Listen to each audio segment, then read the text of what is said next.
നടിയെ ആക്രമിച്ച കേസിൽ അന്വേഷണം നടത്തി വലിയ സ്രാവുകൾ കുരുങ്ങിയപ്പോൾ കോളടിച്ചല്ലോ എന്ന് കരുതിയ പോലീസിന് ഇതാ വീണ്ടും സന്തോഷ വാർത്ത. ഇനിയും സ്രാവുകൾ കുടുങ്ങാനുണ്ടത്രേ. പറയുന്നത് വമ്പൻ സ്രാവുകളെ പിടിക്കാൻ പോലീസ് ഇരയാക്കി ചൂണ്ടയിൽ കോർത്തിട്ട പൾസർ സുനി. കോടതിയിൽ കൊണ്ടുപോകാൻ നേരം മാധ്യമപ്രവർത്തകർ ചോദിച്ചപ്പോൾ പിക്ചർ അഭി ബാക്കി ഹേ ഭായ് എന്നാണ് ഈ പഹയൻ പറഞ്ഞു കളഞ്ഞത്. സുനിയെ ചൂണ്ടയിൽ കോർത്ത് ബാക്കി സ്രാവുകളെ പിടിക്കാൻ പോലീസ് കാവലിരിക്കുകയാണത്രേ ഇപ്പോൾ.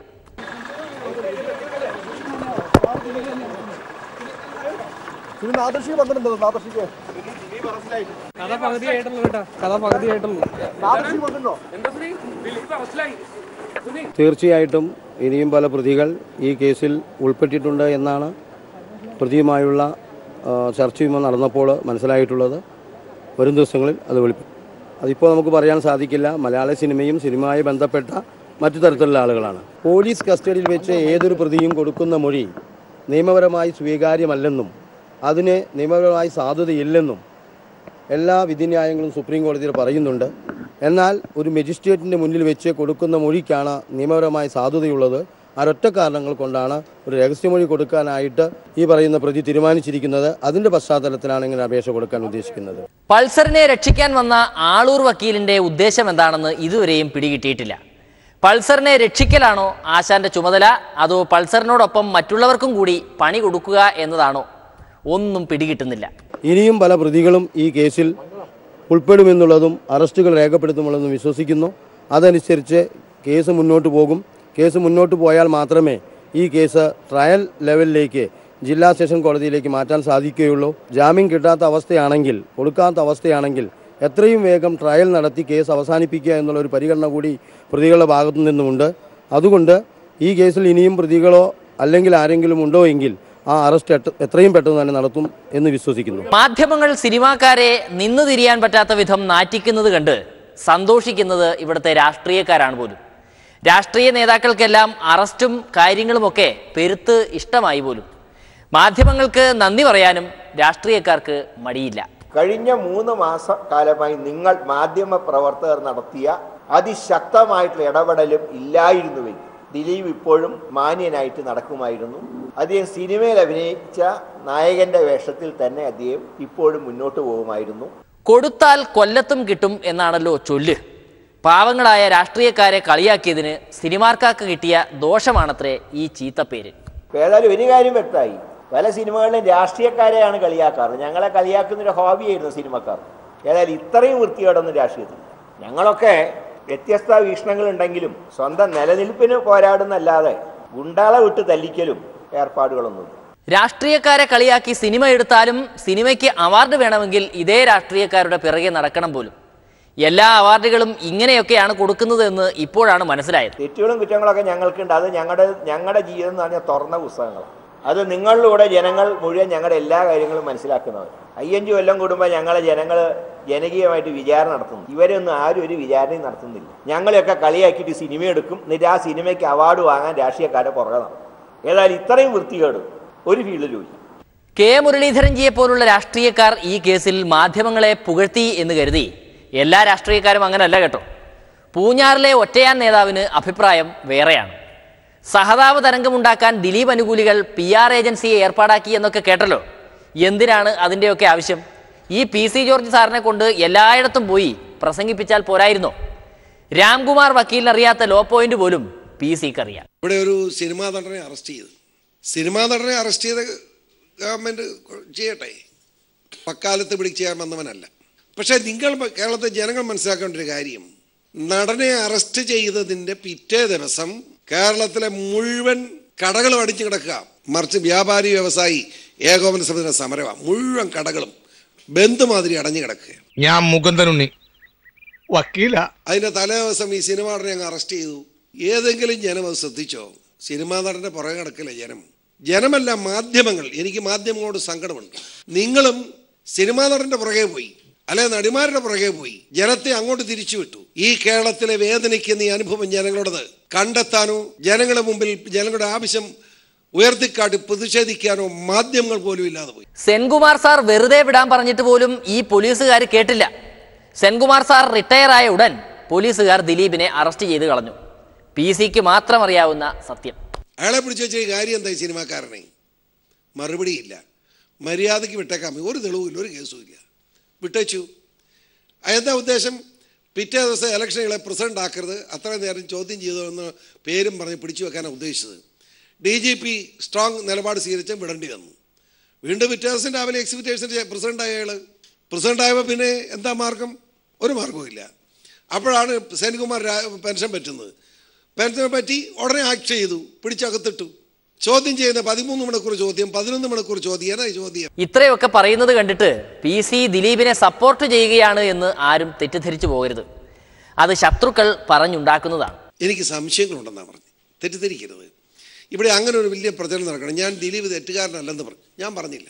തെറ്റുകാരനാണെങ്കിൽ എന്തുകൊണ്ട് കേരള പോലീസ് ഈ നാണംകെട്ട പണി ചെയ്യുന്നു? ഒറ്റ ചോദ്യം. ഈ വൃത്തികെട്ടവൻ നരാധമൻ ദിലീപിന്റെ പേര് കണ്ടെത്തി ഏറ്റവും വലിയ കേസ്. അതൊക്കെ എൻ്റെ സംശയം.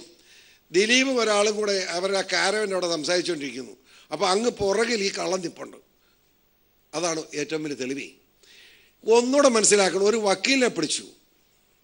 വക്കീലിനെ പിടിച്ചേച്ച് വിട്ടു. ഇന്നലെ അയച്ച് പോലീസ് പറഞ്ഞു അവരുടെ ഇന്ന് അയാളുടെ ഇന്ന് തെളിവ് കിട്ടിയിട്ടുണ്ട്. എന്നാ കിട്ടിയെന്നാ? ആ മെമ്മറി കാർഡ് കിട്ടിയെന്ന്.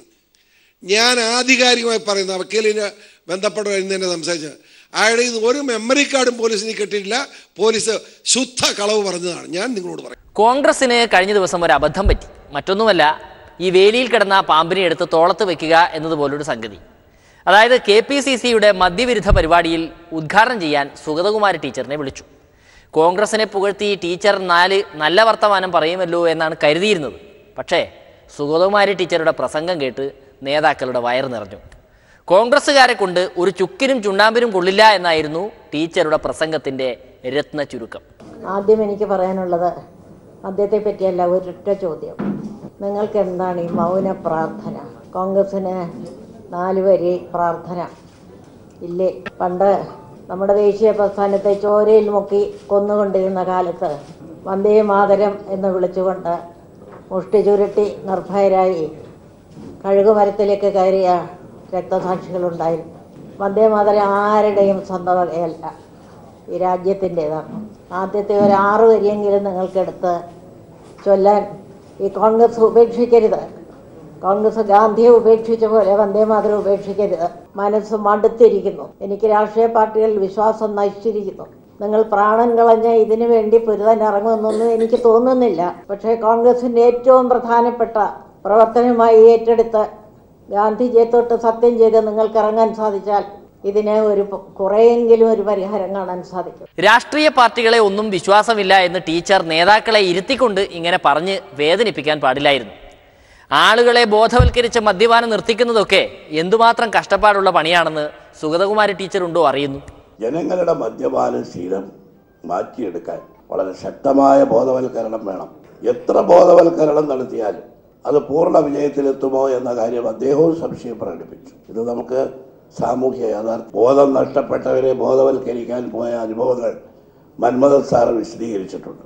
ആദ്യത്തെ മദ്യനിരോധന സമിതിയുടെ ചെയർമാനായിരുന്നു അദ്ദേഹം. ആ ഘട്ടത്തിൽ അദ്ദേഹം പറഞ്ഞത് വീര്യം കുറഞ്ഞ മദ്യമാണ് പാവപ്പെട്ടവരും തൊഴിലാളികളും വ്യാപകമായി ഉപയോഗിക്കുന്നത്. വീര്യം കുറഞ്ഞ മദ്യം ആദ്യം അതിൻ്റെ ലഭ്യത ഇല്ലാതാക്കുക, ക്രമേണ വീര്യം കുറഞ്ഞ മദ്യം നിരോധിക്കുക. മദ്യനിരോധനം പറഞ്ഞു നടന്ന ആൾക്കാരെയൊന്നും ഇപ്പോൾ ഈ ഏരിയയിൽ പോലും കാണുന്നില്ലെന്നാണ് ഹസൻജിയുടെ പരാതി. ടിയാന്റെ വാക്ക് കേട്ടിട്ടാണത്രേ പണ്ട് ബാർ നിരോധിച്ചു കളഞ്ഞത്. ശക്തമായിട്ടുള്ള ബഹുജനാഭിപ്രായം ഉണ്ടായിരുന്നു.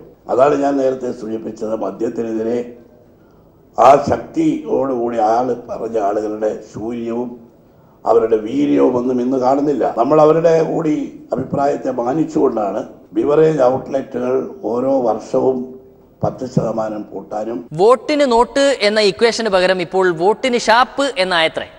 ഇതൊക്കെ ഹസൻജി എങ്ങനെ ഇത്ര കൃത്യമായി മനസ്സിലാക്കുന്നു എന്തോ. തെരഞ്ഞെടുപ്പിലെ ഏറ്റവും വലിയ വാഗ്ദാനമായിരുന്നു. നമ്മൾ പല തെരഞ്ഞെടുപ്പുകളിലും കണ്ടിട്ടുള്ളത് പണം കൊടുത്ത് വോട്ട് സ്വാധീനം. അതാണ് പത്രങ്ങൾ എഴുതിയത്, വോട്ടിന് നോട്ട്. ഈ തെരഞ്ഞെടുപ്പിൽ ഇവിടെ കേരളത്തിലെ നിയമസഭാ തെരഞ്ഞെടുപ്പിൽ കണ്ടത് വോട്ടിന് ഷാപ്പ്, വോട്ടിന് ബാർ. അതായിരുന്നു. ഇനി PC-യുടെ ഗൺ ഷോയാണ്.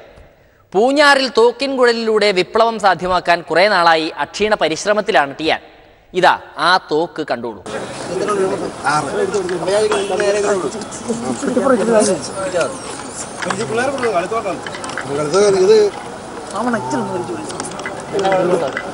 ഇതൊരു 53.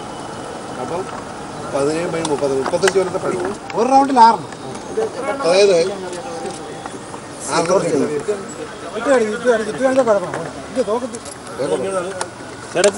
നോക്കി ഇട്ട് കളിക്കാൻ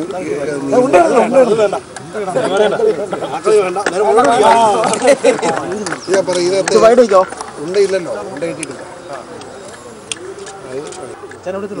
ഇത് ഇട്ടെങ്കിൽ ഇതെങ്ങനെ ഇടാൻ പറ്റും? ഇതിട്ട പോരാ, ഇട്ട ചിനിയുണ്ട്, പിന്നെ ലോക്ക് 2 ഇത് ഇട്ടാലും വെടിപൊട്ട് തരാം. ഇത് ഇട്ട് കഴിഞ്ഞ് 2 ലോക്കുകളുണ്ട്. ആ ലോക്ക് എടുത്തെങ്കിലേ വെടി വെക്കാം. പൊട്ട് തരാം. പിന്നെ ഇത് ഗുണം വെച്ചാൽ ഇതിങ്ങനെ വെടി ഞാൻ പിള്ളേരെല്ലാം കാണിക്കുന്നത് ഇതാണ്. നമ്മള് ഇത് ഇട്ട് കഴിഞ്ഞാലും പൊട്ടുക. PC-യുടെ നാക്കിന് ലൈസൻസ് ഇല്ല എന്ന് കരുതി തോക്കിന് ലൈസൻസ് ഇല്ല എന്ന് ആരും കരുതണ്ട. തോക്കിന് ലൈസൻസ് ഉണ്ട്. ലൈസൻസ് ഇല്ലെന്നാ പറയുന്നത്. ഇതാ ലൈസൻസ് കണ്ടോളൂ. ലൈസൻസ് ഡ്യൂപ്ലിക്കേറ്റ് എന്നാരും പറയാം. അതായത് 2017